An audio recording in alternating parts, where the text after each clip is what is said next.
ஆமா, இந்த tube tyre பாத்தீங்கன்னா இந்த சைக்கிள்ல எல்லாம் பஞ்சர் போடுறாங்களே அந்த மாதிரியே வச்சு பஞ்சர் போட்டுக்கிறாங்க பாருங்க. பஞ்சர் கிடக்காரு.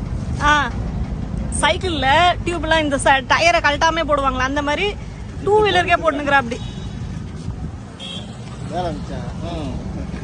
போட்டுக்கிட்டு இல்லைன்னா ஃபுல் டயரையும் கழட்டி அந்த பிரேக் ஷூ இந்த இது ஃபிட்டிங் எல்லாம் கரெக்டா உட்கார வச்சு அதை கரெக்டா ஃபிக்ஸ் பண்ணானான்னு போகும்போது ஒரு சின்ன பயம் வேற.